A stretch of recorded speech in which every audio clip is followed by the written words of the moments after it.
सरकारी नौकरी की तैयारी के लिए YouTube के ऊपर हमारे चैनल सक्सेस की 98 को सब्सक्राइब कीजिए और दबाइए इस बेल के आइकन को ताकि आपको लेटेस्ट वीडियो सबसे पहले देखने को मिले, वो भी बिल्कुल फ्री में। स्वागत है सभी का सक्सेस की 98 में। और आज का टॉपिक क्या है? आज का टॉपिक कुछ है नहीं। आज मैं आपको स्ट्रेटेजी प्लान बनाऊंगा कि बीओबी और देना बैंक के लिए कैसे प्रिपेयर करें, बिकॉज एग्जाम बहुत सामने है और एनआईसीएल ईओ का प्री एग्जाम होने वाला है। पहले तो आपको पता होगा कि बीओबी और देना बैंक में कोई प्री नहीं है, डायरेक्ट मेंस एग्जाम है। और बीओबी क्या है, इसका एग्जाम कब होने वाला? 27 को, इसका मई को। इसका मतलब एसबीआई पीओ मेन से पहले, ठीक है ना। लेकिन पहले एक मैं बात बता दूं, जो बीओबी मणिपाल करवा रहा है ना एग्जाम को कंडक्ट, और देना बैंक पीजीडी, और ये क्या है पीजीडी बीएड, मतलब क्या, post graduate diploma of business finance, ठीक है ना। और एमआईटी वगैरह करवाते हैं इसके एग्जाम। तो आपको पता होगा जितने भी बैंक एग्जाम है, या फिर वो आईबीपीएस पीओ हो, आईबीपीएस क्लर्क हो, आरआरबी पीओ हो, आरबीआई के एग्जाम हो, या आरआरबी पीओ हो, या फिर स्टेट बैंक ऑफ इंडिया हो, या फिर इंश्योरेंस सेक्टर के जितने एग्जाम हो, जीआईसी, एनआईसीएल, एनआईए, वो सारे कौन करवाता है? वो करवाता है आईबीपीएस। तो पैटर्न मोर और लेस सारे बैंक के सेम है, लेकिन एक बहुत बड़ा डिफरेंस है, वो सारे बच्चों को जानना बहुत जरूरी है। वो क्या है? देखिए, अगर प्री तो मोर और लेस सारे एग्जाम के सेम होते हैं, या फिर ये करवाए या ये करवाए या फिर आईबीपीएस करवाए, लेकिन मेंस में बहुत डिफरेंस है। ये मैं अगर मेंस अगर आप देते हैं स्टेट बैंक का या फिर आईबीपीएस पीओ का, तो आपको क्या देखने को मिलेगा? आपको देखने को मिलेगा कि जो रीजनिंग सेक्शन है ना, या फिर जो मैथ के सेक्शन है, उसमें सबसे इंपॉर्टेंट टॉपिक क्या होता है? उसमें सबसे इंपॉर्टेंट टॉपिक मैथ में क्या है? डीआई। वहां पर डीआई आपको कम से कम मिलेगा कितने? अगर 35 मार्क्स के मैथ है तो कम से कम 30 मार्क्स के तो आपको डीआई मिलेंगे आईबीपीएस वाले में। और रीजनिंग में अगर 40 का अगर पजल है, रीजनिंग है, तो आउट ऑफ 30 मार्क्स के तो पजल मिलेंगे, और ज्यादा चांसेस है 5 मार्क्स के स्टेटमेंट एंड एग्जम्पशन वाला मिलेगा, और 5 नंबर मिसलेनियस, ठीक है। लेकिन टोटली डिफरेंट है ये वाला, ठीक है ना। इस चीज को आप अच्छे से देखना, आप यहां पर सिर्फ पजल और डीआई के ऊपर डिपेंड होकर नहीं जा सकते, ठीक है ना। तो मैं बताता हूं आपको करना कैसे है, पूरा स्टैटिक प्लान, और अच्छे से करना है, ठीक है ना। और टाइम भी बताऊंगा कितना टाइम किसको देना है एग्जाम। और हां, अभी आपको पता होगा आईबीपीएस वाले एग्जाम में टाइम डिवाइड हो गया पर सेक्शन के लिए, ठीक है ना। लेकिन इसमें वही पुराना पैटर्न है, पूरे एग्जाम 200 का है। Total number of question, reasoning 50, math 50, English 50, current affair मतलब जीएस सेक्शन जनरल अवेयरनेस 50, और टोटल टाइम कितने? 2 आवर्स, और 50 मार्क्स का होगा आपका डिस्क्रिप्टिव, ठीक है ना। तो देखिए, रीजनिंग जो है ना, रीजनिंग की मैं बात करूं तो आप तो इनइक्वालिटी कर ही लोगे, सिंपल। मैंने हाई लेवल से बेसिक तक सब बता दिया है। अब बहुत सारे बच्चे पूछते हैं भैया उसका क्या होगा, वो वाला, ये ए ग्रेटर देन, इसको काट दिया, फिर बी इक्वल टू, ये काट दिया, सी, फिर ये, फिर डी, ऐसे मैं ये भी करवा दिया हूं, प्लीज देख लेना, ये सारे स्टैंडर्ड लेवल के हैं। तो इनइक्वालिटी से उम्मीद कर सकते हैं कि सारे बच्चे अगर 5 क्वेश्चन आ जाए तो आप स्किप नहीं करोगे। और मैंने ट्रिक के साथ बताया कि आप जल्दी इसको ग्रैब कैसे कर सकते हो एग्जाम टाइम में, ठीक है ना। तो 5 नंबर तो फिक्स्ड है, ठीक है ना। अब आ गया डायरेक्शन 2 और 3। डायरेक्शन भी मैं क्लियर कर दिया हूं। जो बच्चों को ज्यादा डाउट आता है डायरेक्शन में, वो क्या आता है? एंगल वाला 180 degree anti clockwise, 150 degree anti clockwise, या फिर यहां से गया ऐसे आया, इसका डिस्टेंस क्या है, तो a b square, b plus b square, वो वाला सारे मैं इजी से करवा दिया हूं। और सन का शैडो पड़ता है, वो सब कुछ तो प्लीज जाकर आप प्लेलिस्ट में देख लेना। तो मैं उम्मीद कर सकता हूं कि आपसे कि ये 2-3 मार्क्स भी आप छोड़ोगे नहीं अगर आ गया तो, ठीक है ना। देखिए, पहले तो बात समझने की बहुत जरूरी है आप लोगों को। वो क्या बात है? बच्चे लोग बोल रहे हैं कि भैया मैथ में वो करवा दीजिए, अर्थमेटिक के प्रॉफिट एंड लॉस। अरे करवा तो मैं सब दूंगा, लेकिन आपको यह समझना बहुत जरूरी है कि एग्जाम किस बच्चे का निकल रहा है, आपका क्यों निकल रहा है। अरे बहुत सारे बच्चे, ऐसा नहीं है कि बच्चे मेहनत नहीं कर रहे हैं, बच्चे मेहनत कर रहे हैं, बुक्स पढ़ रहे हैं, R S. Agarwal, S T. Bakshi English के लिए, रीजनिंग के लिए आपका किरण प्रकाशन, आर.एस. अग्रवाल सब पढ़ रहे हैं। लेकिन उतने मेहनत करने के बाद भी एग्जाम क्यों नहीं निकल रहा है? वो इसलिए नहीं निकल रहा है, वो कंफ्यूज हो जा रहे हैं कि कौन सा टॉपिक पढ़े। वो पढ़ सब कुछ रहे हैं, देखिए सब पढ़ेगा तो आपका एग्जाम नहीं निकलेगा। आपको इतने ही टॉपिक पढ़ने हैं जिससे आपका एग्जाम स्मार्टली निकल सके। देखिए, मैथ में क्या टॉपिक है? कुछ नहीं है। कुछ नहीं है मैथ में, हो गया 30-35 बोले ना, ये 40 में कन्वर्ट होगा, पता है आपको, मैं बता रहा हूं कैसे। देखिए आगे मैं बताता हूं, ब्लड रिलेशन 2 और 3। ब्लड रिलेशन का मैं चैप्टर अभी एक बार भी करवाया नहीं हूं, करवा दूंगा इस चीज को अच्छे से। और इसमें मुझे जहां तक मुझे लगता है सबसे जो हार्ड होता है ना ब्लड रिलेशन, जो टाइम कंज्यूमिंग होता है, वो क्या होता है, वो ये वाला क्वेश्चन होता है। देखो सारे ब्लड रिलेशन बच्चे तो कर लेते हैं, लेकिन ये वाला सबसे हार्ड होता है। आप एग्री करोगे शायद मुझसे। सपोज करो एक स्टेटमेंट दे दिया, ए उसके पापा है तो बी उसकी मम्मी है, सी डी ये बोल दिया स्टेटमेंट में, और आपके पास ये दे दिया गया ए बी सी डी, ठीक है ना। अब इसमें क्या बोल दिया, a plus b plus c minus d, a into b divided by c divided by d, a plus. अब बताइए कि जो डी है वो ए का पापा है कि नहीं, मम्मी है कि नहीं, ये वेरीफाई कीजिए। तो ये वाला सबसे टफ है ब्लड रिलेशन में। और आप मेरी अगर मानो ना तो ये बहुत ईजी है, आपको पेन की भी जरूरत नहीं पड़ेगी, विश्वास मानिए, आप पेन यूज भी नहीं करेंगे, आपका हो जाएगा ये, मैं ये करवा दूंगा, ठीक है ना। आप कमेंट में देना अगर आपको लगे कि बहुत जरूरी है आप लोगों के लिए, तो मैं ये करवा दूंगा, ठीक है ना। आपको पेन टच करने की भी जरूरत नहीं है, बिलीव मी गाइस, ठीक है ना। तो उम्मीद करते हैं कि यहां से भी आप 2-3 नंबर उठा लोगे। सिलॉक्स कंसेप्ट अगर क्लियर है तो कितना भी एग्जामिनर हार्ड करे, कितना भी हार्ड करे, कर लेंगे। ये स्पिरिट होना चाहिए कि हाँ कर लूंगा सिलॉक्स। हो सके जो न्यू पैटर्न के आ रहे हैं सिलॉक्स ना, उनके थोड़े पैटर्न थोड़े रिवर्स वाला आ रहा है, पहले आ रहा है कंक्लूजन फिर आ रहा है स्टेटमेंट, और आपको बताना उन कंक्लूजन को फॉलो करते हुए कौन सा स्टेटमेंट फॉलो कर रहा है, ठीक है ना। तो हो सके 5 सिलॉक्स करने में 7 मिनट लगे, अरे देंगे 7 मिनट देंगे, 7 मिनट मैं दूंगा, लेकिन आप 7 मिनट देकर गेन क्या कर रहे हो, ये 5 मार्क्स, ये चीज समझो। क्यों आपको लग रहा है अरे ये तो इजी टॉपिक था, 7 मिनट तो बहुत बेकार जा रहा है, नहीं बिल्कुल नहीं। अगर आप ये 7 मिनट अगर ये जाता है पजल में 7 से 8 मिनट, तो आप कहां जाएंगे। अगर ये 7 मिनट जाता है आपका पजल में, तो आप क्या लूज कर रहे हो, ये 7 मिनट में अगर आप 7, 8, 10 मिनट दे दिए टाइम, और ये 10 मिनट देकर भी एक पजल नहीं बनता है, तो क्या होगा, क्या होगा, 5 नंबर तो आप उठा नहीं पाए, पजल बना नहीं, 10 मिनट भी गया फिर। लेकिन आपके माइंड में क्या, अरे पजल नहीं बना यार, पजल में थोड़ा टाइम लग गया, अरे थोड़ा दिल को संतुष्टि है कि पजल ट्राई किए, लेकिन आप ये नहीं सोच रहे हो कि सिलॉक्स में 5-7 मिनट देके 5 नंबर गेन कर रही हो, तो बड़ी बात है ना। तो 7 नंबर दीजिए, 7 मिनट दीजिए ना, 5 नंबर तो आ रहा है आपके पास ना, ठीक है। तो इसमें 5 नंबर आप उठा सकते हो इजीली। कंसेप्ट एक एक टॉपिक को अच्छे से करना, बारीकी से, मेरे प्लेलिस्ट में जाकर देख लेना, कंसेप्ट क्लियर कर लेना, और इसको करना कैसे, हैबिट कैसे लाना, मैं बता रहा हूं, सब कुछ बताऊंगा आज। और लेकिन सबसे इंपॉर्टेंट बात, मैं बार बार सारे बच्चों को मना कर रहा हूं, ये मत कीजिए, मत कीजिए, तो काट दीजिए। अगर ये ओल्ड पैटर्न वाला आता है, जो अगर ये ओल्ड पैटर्न वाले आते हैं, तो आप कर लीजिए, तो आप कर लीजिए।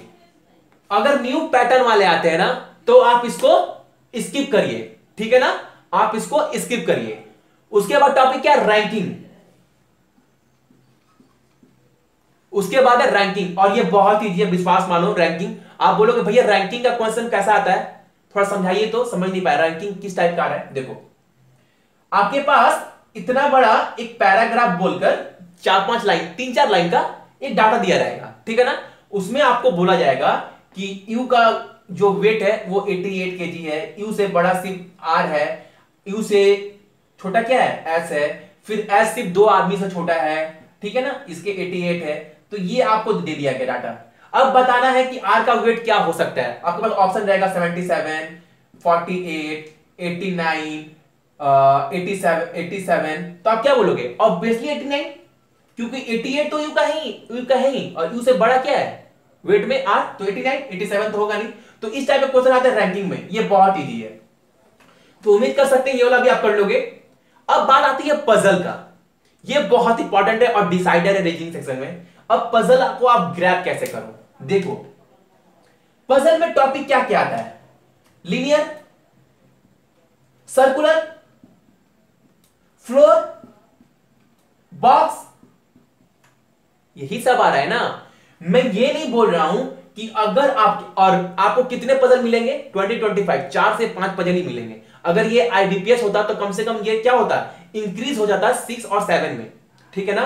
तो आपको 4 और 5 मिलेंगे पजल में। और मैं ये नहीं बोल रहा हूं कि आपको 4 और 5 करना ही पड़ेगा, बिल्कुल नहीं, आपको दो ही करिए, लेकिन चूज कीजिए क्या क्या जो आप, जिस पर आपका कमांड अच्छा हो। फ्लोर किसी किसी को बच्चे का बोलते हैं कि भैया मेरा फ्लोर बन जाता है, मेरा लीनियर बन जाता है, सर्कुलर बन जाता है, तो वो प्रैक्टिस से आएगा। और उम्मीद करते हैं मैं 27 के पहले मैं 15-16 अच्छे लेवल का पजल करवा दूंगा, ठीक है ना। मैंने ऑलरेडी 17-18 करवाया हुआ है, आप जाकर वो देख लेना, आपको बहुत हेल्प होगा, ठीक है ना। तो और उसके बाद क्या आता है, सबसे most important topic, statement and exemption. आपको पता होगा आईबीपीएस के एग्जाम में, मेंस में अगर पजल है तो पजल के साथ साथ ये टॉपिक भी रहता ही रहता है। इसके कहने का मतलब है ये टॉपिक नहीं है मेंस में, ये टॉपिक नहीं है, ये टॉपिक नहीं है, ये टॉपिक नहीं है, लेकिन मेंस में क्या है, आईबीपीएस वाले में ये टॉपिक है। इसका मतलब क्या है, इसकी भी इंपॉर्टेंस बहुत ही ज्यादा है। तो ये चीज भी करना है और ये चीज मैं करवा दूंगा एग्जाम से पहले आप लोगों को। बहुत ही ये स्टेटमेंट एंड एजम्पशन को कैसे फटाफट पढ़कर कैसे सही करें, ठीक है ना। तो देखिए अगर मैं बात करूं आपको नंबर ऑफ अटेम्प्ट, तो 30 to 35 तो स्कोर करने ही पड़ेंगे आपको रीजनिंग में। आप बोलोगे भैया बहुत ज्यादा है, बिल्कुल नहीं, पेपर बहुत इजी आने वाला है। क्योंकि कटअप भी मैं बताऊंगा, कटअप कितने थे प्रीवियस ईयर के, क्या क्या थे। देखिए 5 नंबर यहां से हुआ, 2 यहां से मानता हूं 7, 2 यहां से 9, 9 5 14, 14 और 3 17, 17 प्लस 5 22, 22 प्लस आप 3 भी करते हो ना, आप 3 भी करते हो ना पजल, या 2 पजल करते हो 5 में ना, तो कितना होगा 32, और ये 30 है। सो ये हो जाएगा आपका। मैं टाइम बता रहा हूं, टाइम देना कितना है। देखो उसके बाद मैथ में आता हूं, तो simplification, quadratic equation, series, TI, miscellaneous. मैं वो क्या बोल रहा हूं, आप इस चीज को भूल जाओ, अर्थमेटिक है, समझ में नहीं आता है और टाइम कंज्यूमिंग है, ये तो फिक्स है ना। 7-8 वीडियो बना चुका हूं सिंप्लीफिकेशन के ऊपर, विद ट्रिक, फटाफट कैलकुलेशन कैसे करें, वो जरूर मस्ट है देखना।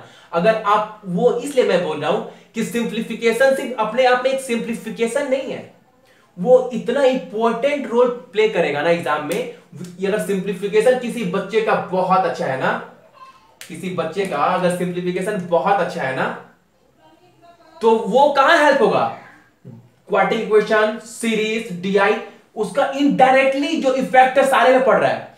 सो आपको ये सिर्फ 5 नंबर के वे से नहीं देखना है, इनको आपको देखना है कि मेरा कैलकुलेशन कितना स्ट्रांग हो रहा है, और वो कहां हेल्प होगा, सबसे इंपॉर्टेंट कहां पर, आपका डायरेक्ट इफेक्ट इससे पड़ेगा, डीआई पे, ठीक है ना। सो आपको ये बहुत स्ट्रांग करना है, सिर्फ 5 नंबर के लिए नहीं, बाकी चीज के लिए, ठीक है ना। सो आप देखना जाकर 4-5 वीडियो, परसेंटेज हुआ, ट्रिक हुआ, क्यूब हुआ, स्क्वायर हुआ, कैसे फटाफट करना, मैं 7-8 वीडियो बना चुका हूं मैथ वाले सेशन में, आप देख लेना वो चीज। और हां, आप बहुत सारे बच्चे गलती क्या करते हैं एग्जाम के टाइम, गलती क्या करते हैं कि सिंप्लीफिकेशन का ट्रिक तो देख लिए, मजा आ गया देखकर, लेकिन जब फिर से जब टेस्ट देंगे या फिर जब से सब दोबारा सम करेंगे ना, सपोज करो 78 इंटू 11 इंटू 45 आ गया, तो ट्रिक देख लिए, फटाफट हो गया, वाह भैया सच में अजीब होगा, अच्छा लग रहा है। लेकिन जब वो फिर से कैलकुलेशन करेंगे ना दोबारा घर में बैठकर अपने आप, तो जब नया सम आएगा तो फिर से वो अपने तरीका स्टार्ट करेंगे, ऐसे ऐसे करना है, टोटल वेस्ट। अरे एक दो दिन 3-4 दिन टाइम लगेगा, लगाओ ना, टाइम लगाओ, लेकिन आपको प्रैक्टिस वैसे ही करना है, ट्रिक, तभी एग्जाम निकलेगा। क्यों? क्योंकि टाइम की बहुत ज्यादा वैल्यूएशन है एग्जाम में, टाइम बचाना है आपको, ठीक है ना। सो देखो सीरीज 5 तो फिक्स है, ये फिक्स है, ये फिक्स है, और क्वाड्रेटिक इक्वेशन मैं बेसिक से लेके हाई लेवल तक करवा दिया हूं इजी वे में, आप देख लेना। वैसे मैं 3-4 क्लास और दूंगा इसके ऊपर। तो 5, 10, 15 तो फिक्स है एग्जाम में, 15 नंबर तो फिक्स है ना, और 5 डीआई या 4 डीआई तो मिलेंगे, आपको नहीं करना है, जरूरत नहीं है। 2 डीआई कीजिए, 2 डीआई कीजिए तो कितना होगा, 10, कितना हो गया, 5, 10, 15, 10, 25, ठीक है ना। और एक तरीका, एक और ट्रिक है, वो क्या है कि देखना 5 डीआई में, पांचों डीआई हालांकि बहुत इजी होंगे, 5 में चलो मान लेते 4 डीआई बहुत इजी है। इजी मतलब क्या, कैलकुलेटिव होगा, हल्का फुल्का, ये नहीं कि हलवा है, आपको डायरेक्ट बोले 2 + 2 कितना हुआ 4, ऐसा तो नहीं देगा ना एग्जाम में। तो आपको अगर 10 कर लिए, बाकी 2 डीआई में अगर बाकी दो डीआई गए, दो डीआई आप कर लिए, 5 5 10 10 मार्क्स के कर लिए। बाकी दो डीआई में ऊपर ऊपर पढ़ लो, ऊपर ऊपर सब फटाफट पढ़ लो, जो कैलकुलेशन इजी लग रहा है। दो डीआई तो इजी रहेगा 10 नंबर का, लेकिन बाकी जो दो डीआई रहेंगे ना, जो एक डीआई रहेगा, अगर उसके 5 सम में 2 या 3 सम तो बहुत इजी रहेंगे, वो आपको बाहर निकालना है। और वो कैसे आएगा? जितना डीआई का प्रैक्टिस करोगे, ठीक है ना। तो मैं आने वाले सेशन में डीआई, पजल और स्टेटमेंट एंड एग्जम्पशन और ब्लड रिलेशन, इसे मैं ज्यादा फोकस करूंगा, ठीक है ना। तो क्लास देता रहूंगा 27 से पहले। और मिसलेनियस में भी आपको 1-2 नंबर तो इजी मिल जाएगा। तो मोर और लेस मैं समझ सकता हूं 30 नंबर तो आपको मिल ही जाएगा मैथ सेक्शन से। अब बात आती है कि भैया इंग्लिश के लिए क्या करें, इंग्लिश के लिए क्या करें। देखो आरसी 2 आएंगे, ठीक है ना। मैं ये नहीं बोल रहा आपको दोनों करना है, ठीक है ना। आप एक ही करो, टाइम दो, और क्लोज टेस्ट 7 से 10। और क्लोज टेस्ट करना कैसे? अभी आपके पास 20 दिन लेकर चलो, आपके पास 20 दिन है। डेली 2 क्लोज टेस्ट की प्रैक्टिस करो, न्यू पैटर्न वाले, plus 2 double fillers, 2 cloze test, और प्लस क्या है, और प्लस एक आर्टिकल द हिंदू का, वो भी बिजनेस सेक्शन से।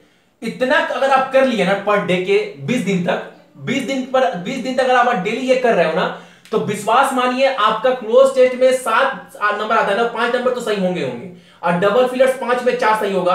और ऑड वन वाला बहुत ईजी है, मैं ये करवा दूंगा, तो आप यहां से 3 नंबर सोच सकते हो। लेकिन अगर आपका कमांड इंग्लिश पे अच्छा नहीं है तो पैराजम्बल आप टच मत करना, बिल्कुल भी नहीं, और ना एरर करना, ठीक है ना। और आरसी में आप एक ही करते हो, एक आरसी इजी आएगा, एक आरसी हार्ड आएगा। जो इजी वाला है आप वो चूज करना। तो आप वहां से 10 नंबर के आएंगे, तो आप यहां से 5 या 6 मान सकते हो। तो कितना हुआ यहां पर? 5 5 10 10 प्लस 14 14 प्लस 3 17। तो आप 17 छोड़ो, 15 मानो ना, यहां 15 मान लो, यहां पर आप 15 मान लो। तो कितने हुए? 30 30 60 7 75 हो गए आपके, ये हो गए 75। और आपको टाइम कैसे देना है? टाइम देना कैसे है देख लो। आप पहले आपको टाइम देना है क्या, 5 to 7 13 14 जितने भी सेक्शन है आपके, इसमें आप कितना दे सकते हो? इसमें आप कितना दे सकते हो? आप इसमें दो 20 मिनट्स, इसमें आप दो 20 मिनट्स। आप बोलोगे भैया पॉसिबल है क्या? अरे चलो 20 मिनट तो बहुत कम बोल दिए, बहुत सारे बच्चे नहीं एग्री भी नहीं करेंगे, ठीक है। बेसी दो ना, बेसी दो। कितना बेसी? 35 मिनट, 35 मिनट दे दो, ठीक है। 35 मिनट गया, 35 इसमें दिए, 70 मिनट चला गया, 70 मिनट चला गया। इसमें कितना दोगे आप बताओ? इसमें अरे 20 मिनट दे दो, 20 मिनट, 25 मिनट, 25 मिनट दिए। देखो और मत बोलना कि भैया नंबर ऑफ ये कम है, टाइम बहुत ज्यादा है। 35 मिनट 25 मिनट कितना हो गया? 30 70 70 20 105 मिनट। अब आपके पास बच कितना रहा? 15 मिनट। 15 मिनट में 50 क्वेश्चन बहुत आसानी से हो जाएगा। वो क्या आराम से कर लोगे, आराम से 15 मिनट में 50 क्वेश्चन। लेकिन हाँ, आपको यहां स्कोर कितना करना है, ये बहुत इंपॉर्टेंट है। आपको यहां पर स्कोर एटलीस्ट 30 प्लस करना है। और ये कैसे होगा? करंट अफेयर एटलीस्ट 3 मंथ का पढ़ लो, इनफ है। जो आपको 20 से 25 मार्क्स तो इजी मिल जाएंगे, ठीक है ना। स्टैटिक जीके जिसमें आपके सब टॉपिक कवर होना चाहिए, airport, dam, river, wild life sanctuary, park, currency, capital, headquarter, सब कुछ।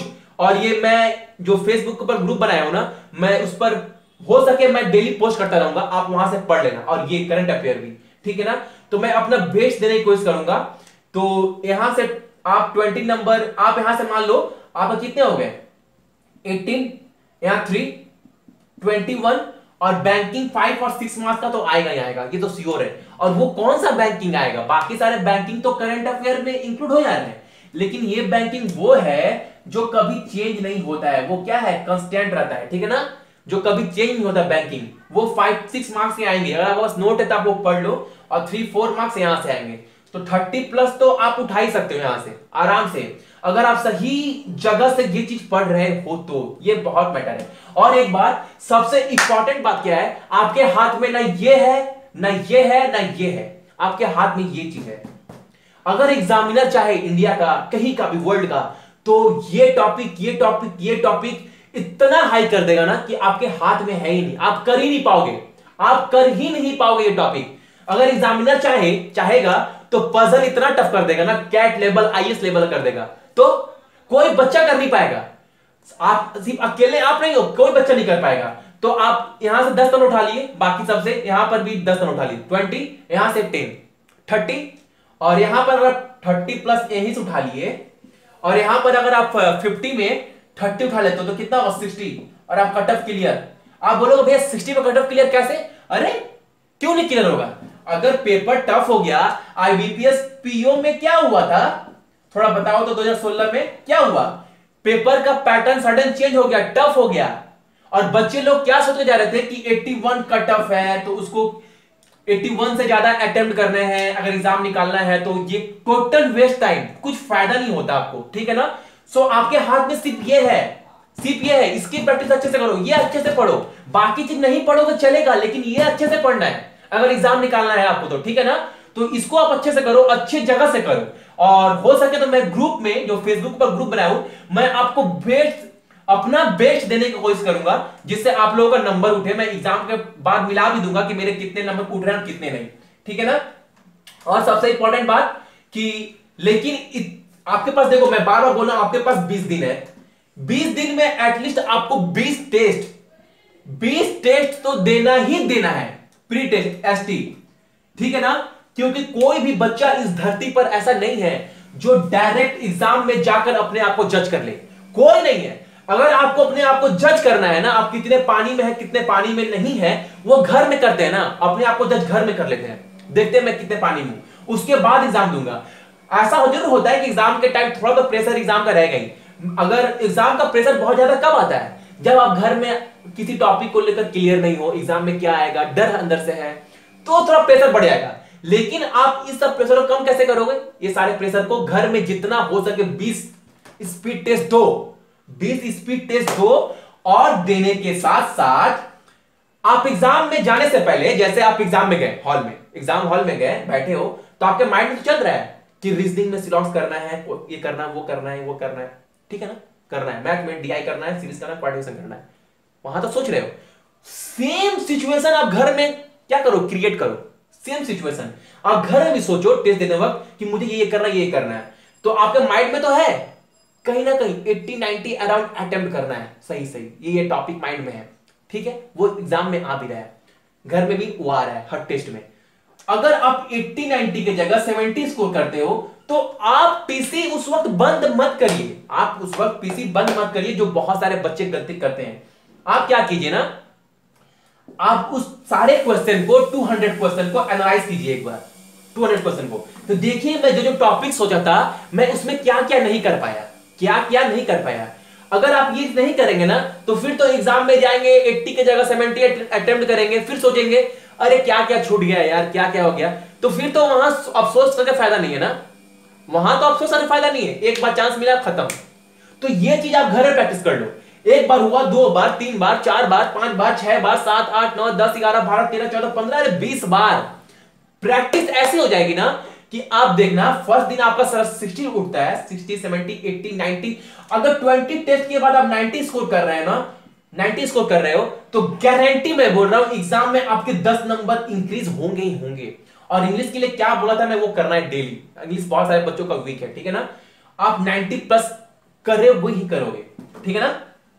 और एक इंपॉर्टेंट बात कि अगली बार कट ऑफ कितना था, अगला बार कट ऑफ था जनरल का 106.75, ठीक है ना, आउट ऑफ 200, और जो था डिस्क्रिप्टिव में था 17.5, और टोटल कट ऑफ थे 138.25 आउट ऑफ 250, और ओबीसी का था 103 और 17 सॉरी 15 131.75, ठीक है ना, ये जनरल के थे, ये ओबीसी के थे, ठीक है ना, और एसटी का था आपका 74.25 और 15 डिस्क्रिप्टिव में 1175, और एससी का था 91.5 और 13 इक्वल टू 120 आउट ऑफ 250। तो देखिए आप बोलोगे भैया कट ऑफ तो बहुत ज्यादा है, अरे कट ऑफ ज्यादा है, पेपर भी तो इजी आते हैं, इसके पेपर भी तो इजी आएंगे। सो आपको करना क्या है, और पेपर इजी का मतलब क्या है कि नंबर ऑफ अटेम्प्ट बढ़ाने पड़ेंगे, ठीक है ना। अगर पेपर हार्ड आया तो बिल्कुल टेंशन नहीं है, अपना बेस्ट देना है। बाकी कट ऑफ क्या था अगले बार क्या नहीं था कोई मतलब नहीं है, दुनिया जाए भाड़ में, उससे मतलब नहीं है बाकी सारे बच्चे क्या बोल रहे हैं। बाकी सब बच्चे पता है कुछ बच्चे इतने तेज होते हैं ना, एग्जाम देके निकले और जाते हैं दूसरे किसी किसी वेबसाइट पे बोलेंगे मैंने 80 प्लस किया 85 प्लस किया। अरे यार, और उनका रिजल्ट देंगे ना निकलता नहीं है। बहुत सारे बच्चे मेजोरिटी में है जिनके रिजल्ट निकलते हैं, जो एग्जाम से पहले निकलते हैं बोलते हैं 80 की है। तो कहने का मतलब यह है ऐसा बिल्कुल भी नहीं है कि वो जो कर पा रहे हैं मैं वो कर पाऊं। वो तो नेगेटिव मार रहा है तो मुझे जरूरी है कि मैं नेगेटिव मारूंगा, और जो मेरी एक्यूरेसी है जरूरी नहीं कि वो भी उनकी एक्यूरेसी हो, ठीक है ना। मैं 60 ही करूंगा लेकिन सही सही करूंगा, बाकी दुनिया भाड़ में जाए, बाकी क्या बोले उससे क्या मतलब है हमको, हमको कुछ मतलब नहीं है। उनका नंबर लेकर क्या अचार बनाना है, मुरब्बा बनाएंगे क्या। अरे एग्जाम मेरा निकलेगा, हमको तैयारी करना, अपना एफर्ट लगाना है, उनके नंबर सुन के मैं क्या क्यों डिस्ट्रैक्शन में हूं। बच्चे लोग जो गलती कर रहे हैं छोटा छोड़, बाकी दुनिया क्या बोला भूल जाओ, अपना बेस्ट देना है, अपना बेस्ट एफर्ट देना है कि एग्जाम से निकलने के बाद आप अपने आप से खुद से बोल पाओ इससे मैं बेस्ट नहीं दे सकता, बस ये मेरा बेस्ट था, बस अंदर संतुष्टि मिल गया काफी है। और वो कब होगा जब घर में आप डेली में प्री टेस्ट दे रहे हो, आप प्रैक्टिस अच्छे से कर रहे हो, अच्छी चीज। अगर कोई डाउट है किसी टॉपिक में ना, किसी टॉपिक में डाउट हमसे बोलिए, मैं वो टॉपिक क्लियर कर दूंगा, लेकिन हाँ आपको मेहनत करना पड़ेगा। देखिए मैं आपको इतना समझा रहा हूं ना, देखिए ये इसलिए ना कि मैं चाहता हूं एक बॉन्डिंग बने आप में और मेरे में, एक फैमिली की तरह, मैं आपको छोटे भाई की तरह हूं, ठीक है ना। आप मुझे ब्रो कुछ भी बोल सकते हो, ठीक है ना। तो मैं चाहता हूं बॉन्डिंग बने, मैं सूट बूट पहन कर नहीं आता हूं, मैं बाकी सारे टीचर की तरह समझाता नहीं हूं, ठीक है ना। हो सकता है मेरे पास बहुत बड़ा बोर्ड नहीं है, मेरे पास बहुत ज्यादा फैसिलिटी नहीं है, ठीक है ना। लेकिन हाँ आने वाले 10 दिन के बाद मैं बोर्ड बड़ा ले लूंगा, बहुत बड़ा, और हो सके मेरा कैमरा क्वालिटी वगैरह सब अच्छे हो जाए 10-15 दिन के बाद, सो मैं आप लोगों को इससे बेटर दे पाऊंगा, ठीक है ना। लेकिन हाँ बहुत अपना बेस्ट देना है, आप ये चीज माइंड रखना, अपना बेस्ट देना है और पूरा एफर्ट जो है घर में लगाना है, एग्जाम के टाइम जाकर अपने आप को जज नहीं करना है प्लीज। और देखिए बहुत एक दो बच्चे हैं, मैं कमेंट पढ़ता हूं बहुत क्रिटिसाइज करते हैं, और मैं बता रहा हूं वो क्या बोल रहे थे। देखिए अब इनका स्ट्रेटेजी आप देख लिए, आप करना कैसे और डेली प्रैक्टिस। अब आपके पास क्या एनआईसीएल होगा, प्री का एग्जाम बहुत इजी आने वाला है, ठीक है ना, ये बहुत इजी आएगा। तो आपको number of attempt plus 60 plus सोच के चलना है, और ये हो जाएगा इजली। और किसी बच्चे का 30 प्लस भी उठ रहा है ना अभी, तो आपके पास बहुत टाइम है, एटलीस्ट 30 टेस्ट दीजिए, देखिए आपके नंबर ऑफ अटेम्प्ट एटलीस्ट 50 तो पार होने लगेंगे। लेकिन हाँ टेस्ट देते वक्त आप प्लीज सीरियस रहिए, प्लीज सीरियस। बहुत सारे बच्चे क्या कर रहे हैं ना, एग्जाम के टाइम जा रहे हैं तो लग रहा है उनके अंदर सुपर पावर आ गया, मतलब क्या बोलूं बाहुबली, क्या बोलूं सुपर पावर आ जा रहा है, मतलब एग्जाम के टाइम इतना सीरियस हो जा रहा है ना, और घर में एग्जाम दे रहे तो मतलब क्या नॉर्मल बैठे हैं, कोई बुला रहा है, मम्मी बुला रही है, हाँ सुन रहे हो, हाँ हाँ मम्मी आ रहे हैं, हाँ पापा आ रहे हैं। अरे घर में इतना लेजीपन क्यों, एग्जाम को सीरियस लो ना। आप एग्जाम नहीं दे रहे हो घर में, आप घर में एग्जाम नहीं दे रहे हो, आप घर में अपनी प्रैक्टिस अपने आप को जज कर रहे हो कि एग्जाम के टाइम भी वो, ठीक है ना। तो वो इंवायरमेंट घर में क्रिएट करना है एवरी एग्जाम में सीरियस होकर, ठीक है ना। आप ऐसा चैलेंज लो, अच्छा आज 100 उठाना है, आज अगर 100 उठा लिया ना तो मेरा एग्जाम निकल जाएगा एग्जाम के टाइम पर भी, ठीक है। आज 70 उठा, कोई बात नहीं यार, कल एक और देख, कल एक और एग्जाम है, कल एक और अपॉर्चुनिटी है, कल एग्जाम भी 80-75 उठा, 25 मिस हो गया, थर्ड डे 60। अरे यार अटेम्प्ट तो कम हो रहा है, टेंशन हो रहा है, क्या कर, एग्जाम में बहुत दिन कम बाकी है, क्या करूँ। आप एनालाइज कीजिए पर डे 20, आपके पास 20 दिन है, 20 एग्जाम है अपने आप को जज करने का, 20 दिन है, जो करना है कर लो, ठीक है ना। उसके बाद एक मौका है 27 को, फाड़ कर आ जाओ, दिखा देना अपना औकात बाकी सारे दुनिया को, ठीक है ना। इसलिए दुनिया का बात नहीं सुनना है, अपना बेस्ट देकर आना है, जो देना है, ठीक है ना।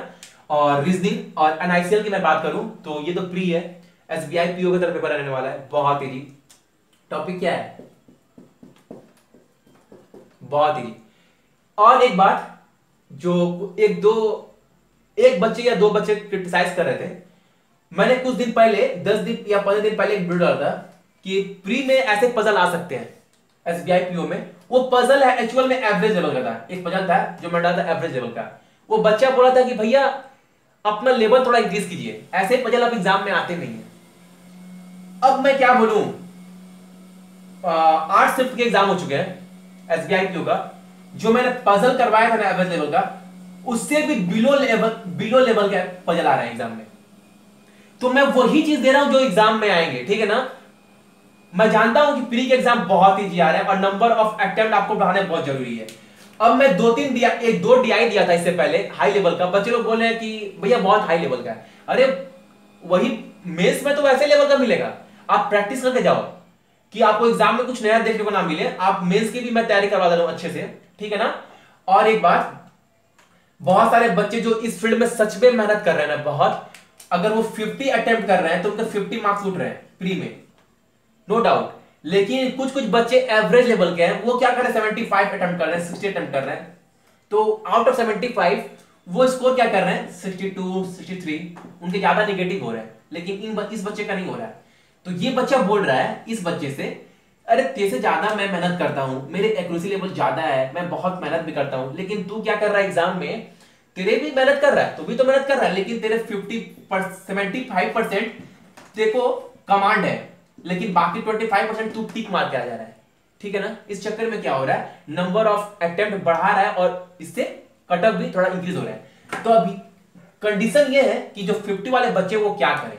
देखो सबका सॉल्यूशन एक ही है, वो क्या है प्री टेस्ट। आप जितना प्री टेस्ट दोगे ना उतना आपके नंबर ऑफ अटेम्प्ट बढ़ेंगे, उतना आपके इंक्रीज बढ़ेंगे, मैं विश्वास मेरा बोलता है। क्योंकि मैं पहले ही बता चुका हूं कि एमपी की लड़की थी जो 30-35 अटेम्प्ट कर रही थी एग्जाम से पहले, 2 महीना पहले मुझे कॉल की थी कि भैया मेरे इतने अटेम्प्ट हो रहे हैं, मैं क्या करूं। मैंने उसको सिंपल आप लोगों के जैसे गाइड किया फोन पे 20-25 मिनट, और मैंने उसको बोला कि आप पर डे एक प्री टेस्ट दो, और प्री टेस्ट देने के बाद अपने पीसी को शट डाउन मत करना, उसके बाद अपने जितने भी क्वेश्चन थे उसको एनालाइज करना कि आप एग्जाम से पहले सोची थी ये करना है, लेकिन वो क्या क्या नहीं कर पाई और क्या क्या छूट गया, वो हर एग्जाम के बाद करना है। और वो लड़की 2 महीने बाद मुझे कॉल की एनआईसीएल असिस्टेंट के एग्जाम के दिन संडे को 23 को, और बोलती है भैया मेरा एग्जाम हो गया। मैंने बोला आपको मैंने एक्चुअल पहचाना नहीं, तो बोली भैया मैंने आपको कॉल किया था ये वो, मैंने मुझे सडन याद आ गया। तो बोली भैया मेरे नंबर ऑफ अटेम्प्ट 87 है। मैं टोटली शॉक्ड था। मैंने बोला मजाक कर रही हो क्या आप, तो बोली नहीं भैया बिल्कुल। तो मैंने बोला आपने कितने प्री टेस्ट दिए थे एग्जाम से पहले, तो वो पता है क्या बोली, वो बोली भैया 47। तो आप समझ सकते हैं कि जो बंदी 30-35 कर रही थी स्कोर, 47 टेस्ट देने के बाद वो 87 की, हालांकि वो कितनी मेहनत की होगी। तो देखिए मेहनत करेंगे तो रिजल्ट आएगा, ये तो पक्का, ये तो गारंटी है, किसी चीज की मैं गारंटी दे सकता हूं।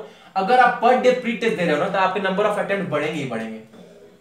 और इंग्लिश के लिए मैं बता चुका हूं, यहां पर भी क्लोज टेस्ट के लिए क्या करना है, और एरर्स के लिए रिप्लेसमेंट के लिए मैं अपने ग्रुप में per day 2 cloze test 2 double fillers ये दे दिया करूंगा, आप वहां से कर लेना और ये ग्रुप में डाल दिया करूंगा, आप ये प्लीज पढ़ लेना। मैं ये नहीं बोलता हूं कि आप मेरा ही पढ़ो, आप बाकी भी पढ़ लेना, लेकिन एग्जाम में जाने से पहले या डेली कम से कम आप 15 मिनट तो रात को निकाल सकते हो ना। आपके पास 24 घंटा में 15 मिनट तो है ना। मैं 1 वर्ड ही दूंगा करंट अफेयर, आप प्लीज एक बार माइंड में पढ़ लेना, मजाक मजाक में ही, शायद काम आपके काम आ जाए, ठीक है ना।